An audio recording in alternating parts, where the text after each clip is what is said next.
আজ আমি আপনাদেরকে রান্না করে দেখাবো উত্তরবঙ্গের ঐতিহ্যবাহী ও জনপ্রিয় খাবার আলু ঘাটা। তরকারিটি রান্নার মূল উপকরণ হিসেবে এখানে ব্যবহার করা হয়েছে আলু। কিছু আলু সিদ্ধ করে সে আলুগুলোকে হাতের সাহায্যে আধ ভাঙা করে নিতে হবে।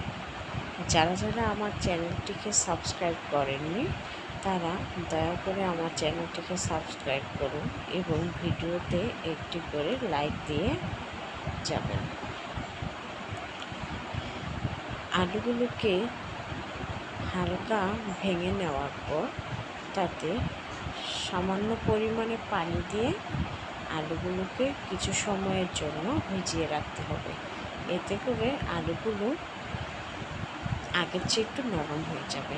এ পর্যায়ে এসে আমরা প্রথমে ডিম ভাজার জন্য সামান্য পরিমাণে পেঁয়াজ, ধনেপাতা ও কাঁচামরিচ দিয়ে ডিমকে ভালোভাবে নেড়েচেড়ে মেখে নেব। ডিমটি ভালোভাবে নেড়েচেড়ে মেখে নেওয়ার পর আমরা ডিমটি ভাজার জন্য প্রথম একটু কড়াইতে সামান্য পরিমাণে তেল দিয়ে দেব। তেলটি গরম হয়ে গেলে সেখানে ডিমটা ছেড়ে দেব। এভাবে করে পর্যায়ক্রমে আমরা কয়েকটি ডিমকে ভেজে নেব। ডিমগুলো ভেজে নেওয়ার পর একটি পাত্রে তুলে রাখব। তারপর শুরু হবে আমাদের রান্নার দ্বিতীয় ধাপ। দ্বিতীয় ধাপের প্রথম পর্যায়ে আমরা কড়াইতে সামান্য পরিমাণ তেল দিয়ে দিব। সে তেলটা গরম হয়ে গেলে তাতে আগে থেকে কেটে রাখা পেঁয়াজ কুচিগুলো দিয়ে দেব। পেঁয়াজগুলো আমাদেরকে হালকা ব্রাউন করে ভেজে নিতে হবে, বেশি ভাজার এখানে প্রয়োজন নেই। যখন পেঁয়াজগুলো ভাজতে ভাজতে হালকা ব্রাউন কালার হয়ে আসবে তখন দুটি টমেটোকে ভালোভাবে টুকরো করে এই তেলের ভেতর ছেড়ে দিতে হবে। এখন তেলে পেঁয়াজ এবং টমেটোগুলো একটু ভেজে নেব। ভাজতে ভাজতে যখন পেঁয়াজ ও টমেটোর রঙটা কিছুটা পরিবর্তন হয়ে আসবে তখন সামান্য পরিমাণে পানি দিয়ে দেব। পানি দেওয়ার পর হালকাভাবে পেঁয়াজ ও টমেটো মিশিয়ে সেখানে 1 চা চামচ পরিমাণ আদা ও রসুন বাটা দিয়ে দেব। তারপর দেব 1 চা চামচ পরিমাণে হলুদ ও মরিচের গুঁড়ো দিয়ে ভালোভাবে একটু করে তেলে ভেজে নেব। তেলে ভাজা শেষ হয়ে গেলে তাতে সামান্য পরিমাণে পানি দিয়ে দেব কষানোর জন্য এবং দিয়ে দেব লবণ।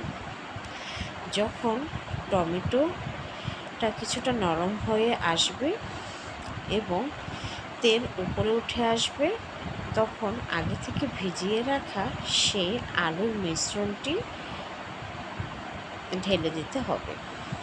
মিশ্রণটিকে ভালোভাবে মশলার সাথে নেড়েচেড়ে মিশিয়ে নিতে হবে। সাথে দিয়ে দিতে হবে 1 কাপ পরিমাণ পানি। এখন কিছু সময়ের জন্য জাল করে নিতে হবে এবং তাতে আমরা দিয়ে দিব আগে থেকে ফালি করে রাখা সামান্য পরিমাণে কাঁচামরিচ।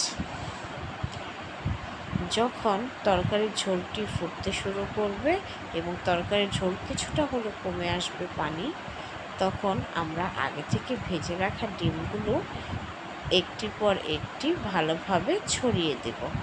ডিমগুলো এমনভাবে ছড়িয়ে দিতে হবে যাতে প্রতিটা ডিমের সাথে ঝোলগুলো ভালোভাবে ঢুকে যেতে পারে। তারপর 5 মিনিট জাল করে নেব। 5 মিনিট পর আমরা ফিরে আসব এবং তাতে 1 চা চামচ পরিমাণ জিরের গুঁড়ো দিয়ে দেব। তারপর আবারও 5 মিনিটের জন্য জাল করে নেব। যখন ঝোলটা আরও কিছুটা ঘন হয়ে আসবে তখন আমরা তরকারিতে স্বাদ বাড়ানোর জন্য দিয়ে দেব কিছু ধনেপাতা কুচি। যাদের যাদের আমার ভিডিও ভালো লাগে তারা অবশ্যই আমাকে কমেন্ট বক্সে জানিয়ে দেবেন। কিছু সময় জাল করার পর যখন তরকারির ঝোলের পরিমাণটা ঘন হয়ে আসবে তখন তরকারিটাকে ভালোভাবে নামিয়ে পরিবেশন করে নেবেন।